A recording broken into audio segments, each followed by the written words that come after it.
Yeah, hi folks. Now I don't know about you guys, but I think Sue Gray, whose former partner was a Greens Party MP, is a cosmic hippie greeny flake. And her outdoors party is just a variant of the Greens Party. Now as you watch this video, focus on her body language and the language she speaks and you'll see what I mean. Now most of the content in this video came from the minor parties debates last year. So I'll start this off today with what she said regarding Maori sovereignty.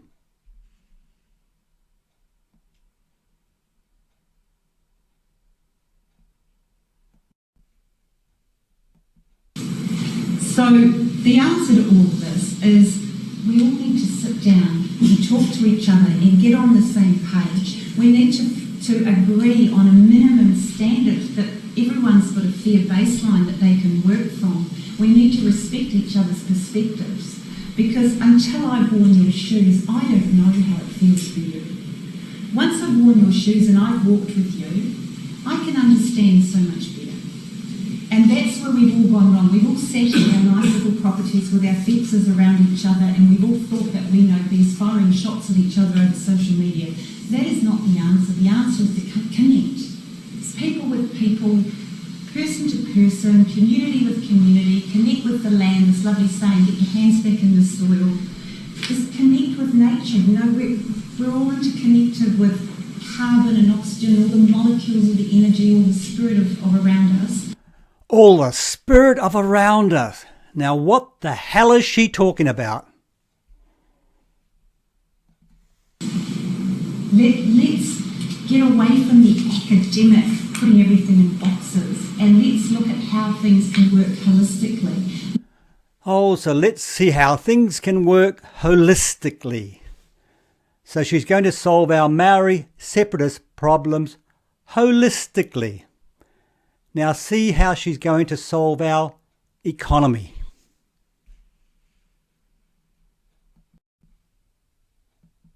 Thank you.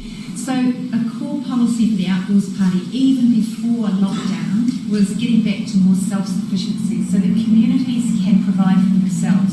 We've got amazing natural resources in New Zealand. We've got a great climate, we've got water, we've got good land. We can do so much more here in our country. This clear felling of pine forests and exporting them to China, there's no future in that. We get the mess, they get all the value. We've got to turn this whole thing back around the other way, back again for the New Zealanders first. And I don't like to say New Zealand first, but actually let's think about New Zealand first. It's not that silly.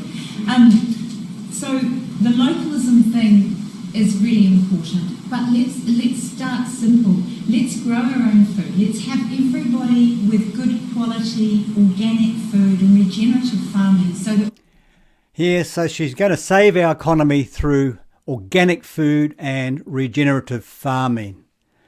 Now, where have we heard language like that before?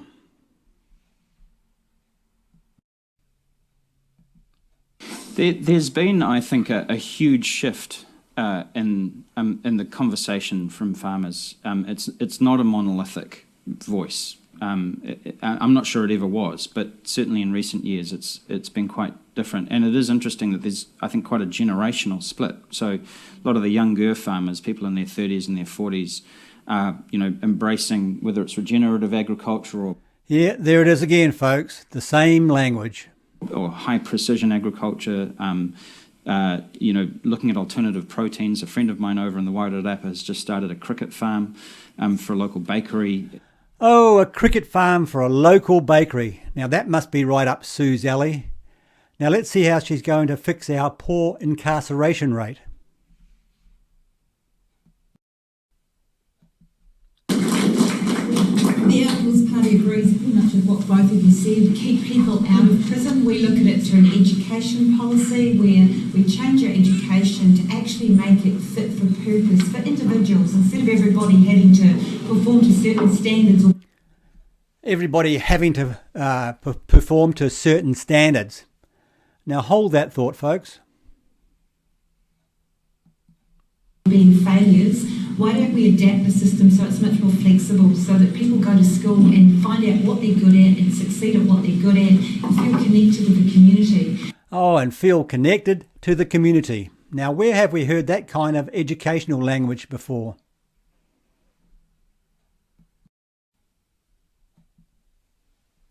Our next guests are Rachel and Michael Perrott.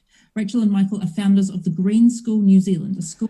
Yes, this is the one that got that $11 million government grant supported by the Greens Party, pushed through by the Greens Party. For years 1 to 13 with a mission to create a community of learners that will make our world sustainable. Welcome. Kia ora, Kurt. Thank you very much for inviting us on tonight. So, Rachel and Michael, there's been a lot of talk about redesigning education post-pandemic and a new paradigm of education. What role does Green School New Zealand play in that? Yeah, well, firstly, I'd like to say that Green School has been redesigning education for a long time now. So it's not just post-pandemic. Green School Bali has been around for 11 years now with this movement. And to answer your question, I think our role in this is to stand at the vanguard of a new movement. And people have started thinking about what that might be a lot more through this pandemic. So what is our movement? So at Green School, we want to really engage our young learners as precious individuals that all learn in a unique way, that they don't have to be standardised. They don't have to be standardised. There are those words again.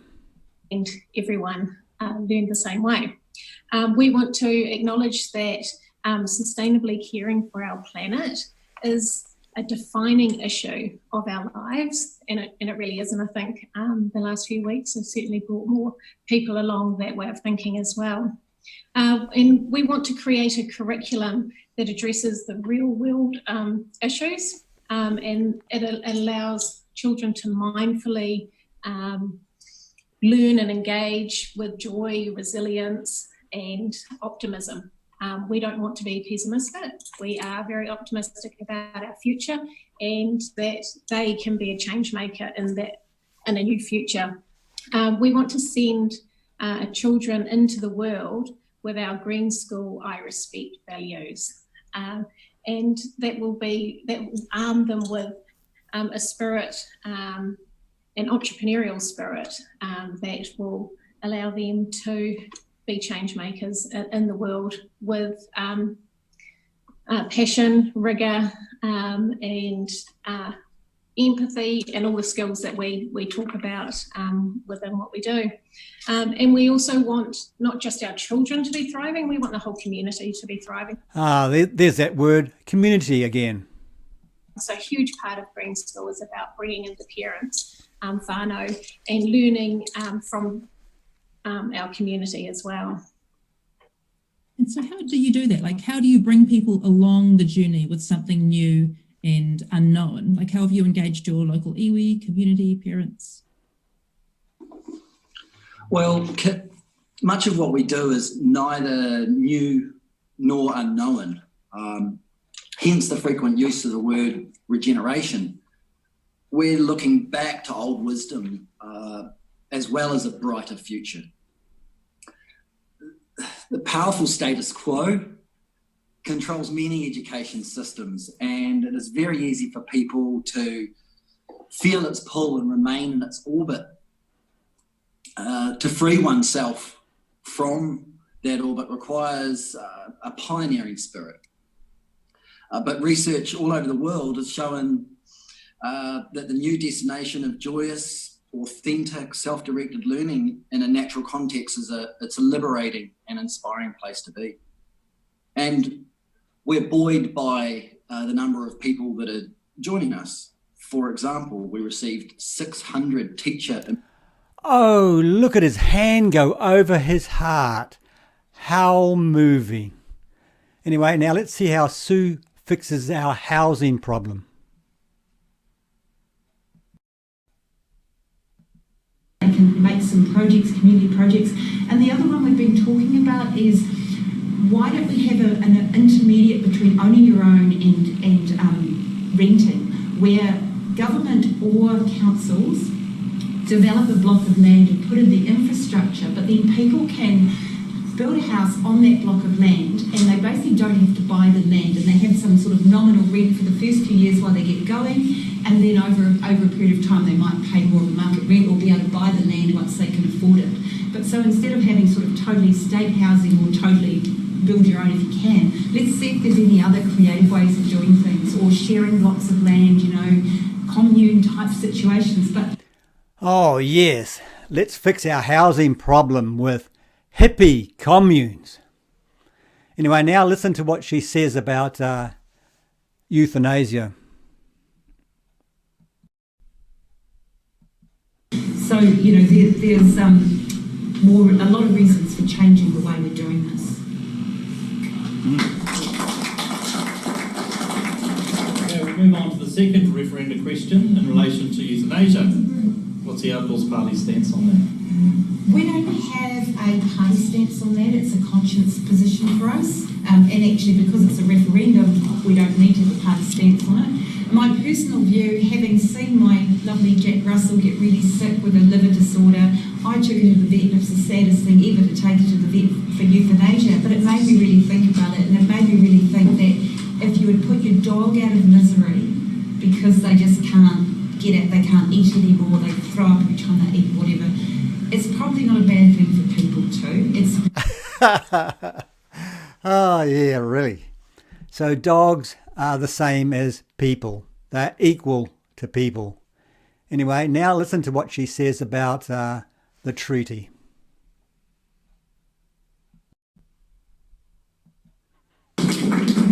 We agree where there's been unfairness in the past, it needs to be redressed. Whether anyone's had something unlawfully taken, it needs to be given back. It's not fair.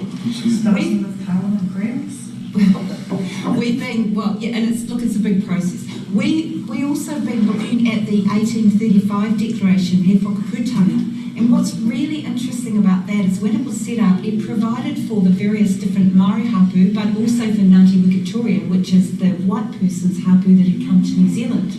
And it's actually a very powerful document for giving all New Zealanders a say back against the government, because what's missing in our system with the Constitution and other mechanisms is a control for us over what our government do. There's plenty of laws for our government to control us, but it actually needs to work the other way as well, and that's what's been missing. So that's where the Constitution will really help. It's actually where the treaty can help, but I don't think we've been using the treaty in a good way.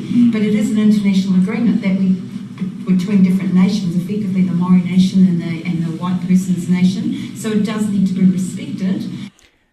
Yeah, wow. So separatism needs to be respected, is what she means.